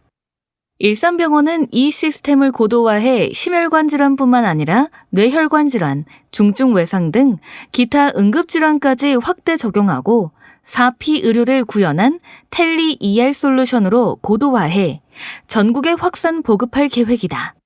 일산병원은 앞으로 다양한 시도를 통해 공공지역 의료기관에 디지털 전환을 확산해 나가며 의료 서비스 사각지대 해소에 앞장설 것이다. 위드 뉴스. 고양 특례시 보건복지의료 통합지원 서비스 업무 협약 체결. 일산병원이 7월 25일 목요일 고양 특례시와 보건복지 의료 통합지원 서비스 업무에 관한 협약을 체결했다. 일산병원은 지역사회 퇴원 환자의 연속적 건강관리와 사회 복귀를 위해 영역별 케어 플랜을 수립하고 퇴원 후 연계가 필요한 대상자를 고양시로 연계한다. 또 고양시는 대상자에게 복지 서비스 제공 및 건강관리 지원에 협력하고 지역사회 연계의 원활한 추진을 위해 양 기관이 적극 협력한다는 방침이다. 3회 연속 중환자실 적정성 평가 1등급 획득. 일산병원이 건강보험심사평가원이 발표한 4차 중환자실 적정성 평가에서 1등급을 받아 3회 연속 최우수 등급을 획득했다. 이번 평가는 지난해 2023년 1월에서 3월까지 중환자실 입원 환자 청구 진료분에 대한 상급 종합병원 총 303곳을 대상으로 이뤄졌다. 일산병원은 모든 평가 항목에서 우수성을 인정받았다. 특히 동일 종별 평균 63.8점을 크게 뛰어넘는 100점 만점으로 1등급을 획득해 중환자에게 안전하고 질 높은 의료 서비스를 제공하고 있음을 입증했다. 소셜 아이 어워드 2024 종합의료 블로그 분야 대상 수상. 일산병원이 소셜 아이 어워드 2024에서 종합의료 블로그 분야 대상을 수상했다. 한국인터넷전문가협회가 주최하는 소셜아이 어워드는 올해 가장 혁신적이고 모범적인 소셜미디어 서비스 사례를 선정하는 시상식으로 일산병원 블로그는 일산병원만의 아이덴티티를 살린 독창적인 디자인, 신뢰도 높은 건강정보 제공, 방문자들이 참여할 수 있는 콘텐츠 활용에서 우수한 평가를 받아 종합의료 블로그 분야 대상을 수상했다. 마취 적정성 평가 3회 연속 1등급 획득. 일산병원이 건강보험심사평가원이 발표한 제3차 마취 적정성 평가에서 1등급을 획득했다.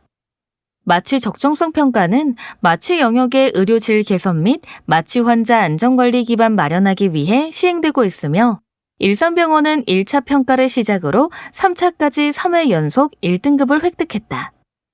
3차 마취 적정성 평가는 2023년 11월에서 3월까지 마취료가 청구된 입원 환자를 대상으로 실시됐다. 일산병원은 종합점수 97점으로 전체 평균인 87.4점을 크게 상회하는 높은 점수를 받아 최우수 등급인 1등급을 획득했다. 10회 연속 급성기 뇌졸중 적정성 평가 1등급 획득. 일산병원이 건강보험심사평가원에서 발표한 10차 급성기 뇌졸중 적정성 평가에서 1등급을 받아 평가가 시작된 이후 10회 연속 최우수 등급을 획득하는 성과를 이뤄냈다. 이번 평가는 국내 종합병원급 이상 총 249개 의료기관을 대상으로 2022년 10월부터 2023년 3월까지 6개월간 급성기 뇌졸중으로 증상 발생 후 7일 이내 응급실을 통해 입원한 진료분을 평가했다. 종별 평균 85.57점보다 높은 99.77점을 받아 1등급을 획득했다. 로봇 탈장 수술 100예 달성. 일산병원 외과 이형순 교수가 2022년 로봇 탈장 수술을 시작한 이래 최근 100예 성과를 달성하며 로봇 탈장 수술 분야에서 국내 최다 집도 기록을 세웠다.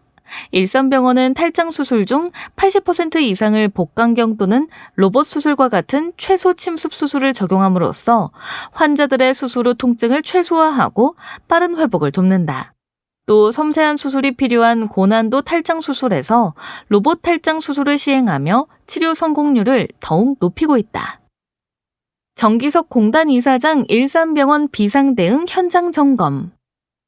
9월 13일 금요일 오후 정기석 이사장이 추석 연휴 대비 비상응급진료체계 점검을 위해 일산병원을 방문했다. 일산병원의 비상응급진료체계를 점검하고 중증 응급 환자의 진료에 총력 대응하고자 마련됐다.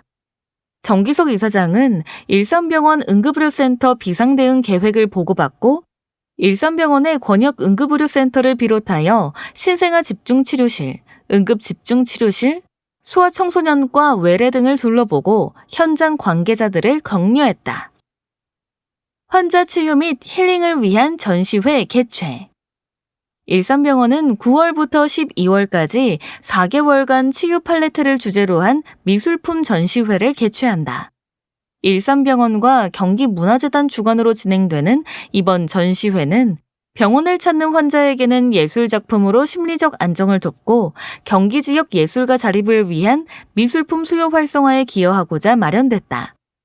이번 전시회에서 일산병원은 지하 1층부터 지상 4층까지 원내 곳곳을 갤러리로 바꿔 경기 지역 발달장애 예술가를 포함한 16인의 작품 32여 점을 선보인다. 퇴임 인사말. 일산병원의 일원이었음이 자랑스러운 훈장입니다. 심장혈관 흉부외과 강경훈 교수. 2000년 3월 2일 흉부외과에 부임해 25년 동안 무탈하게 진료할 수 있어서 감사한 마음입니다.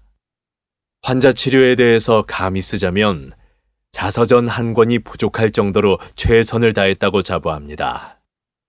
응급 환자를 포함해 심장 혈관 수술과 촌각을 다투는 절대절명의 대동맥 파열 환자가 회복해 태어날 때면 그 어떤 보상도 필요 없을 정도로 자부심과 감사함이 충만했습니다. 또 각 과에서 수술 중 난관에 봉착할 때면 저를 불러주셨고 이에 부응해 적절히 대처한 일들이 인상적으로 남아 있습니다. 중환자실 실장직을 맡아 중환자실 운영의 토대를 쌓은 것도 하나의 성과라 할 수 있습니다. 마취과, 심장내과, 보이지 않는 곳에서 맡은 바 임무에 최선을 다한 분들의 노고가 함께 있기에 가능했다고 생각합니다. 국내에 처음 도입한 병원 인증제를 위해 적정진료실장으로서 병원과 환자의 안전에 대한 새로운 시각을 정착시킨 점도 인상적인 기억으로 남아 있습니다. 이후 응급실 실장을 맡아 응급의학과와 함께 환자 분리에 대한 개념을 확립하기도 했습니다. 의료진과 이송반 등 모두가 합심해서 구조적 변화를 도모한 결과 현재의 응급센터 구축의 초석을 마련했다고 생각합니다. 그 와중에 백석동 터미널 화재로 인해 많은 화상 환자가 유입되었을 때 적절히 대처해 주신 응급의료센터 구성원에게도 깊은 존경과 감사를 전합니다. 2002년부터 일산병원 흉부외과와 건강보험심사평가원 비상근심사위원으로서 우리나라 흉부외과 전체적인 업무의 심사를 수행하다 이제 퇴직하며 상근심사위원으로 자리를 옮기게 되었습니다. 그동안 흉부외과 수가 문제와 수술평가에 일조했다고 자부합니다. 은퇴 후에는 스트레스에서 벗어나 취미 활동을 전문적으로 즐기고자 합니다. 함께 일한 동료는 물론 저의 지난 모든 활동에 함께한 병원 모든 직원의 깊은 헌신과 배려에 존경과 감사의 말씀을 전합니다. Failure to prepare, prepare to failure. 준비를 실패하는 것은 실패를 준비하는 것이다 라는 말은 병원 인증을 준비하며 구성원들에게 전한 말씀이자 저의 좌우명입니다. 우리 병원의 한 부분이었다는 것은 저에게 커다란 영광이며 훈장입니다. 감사합니다.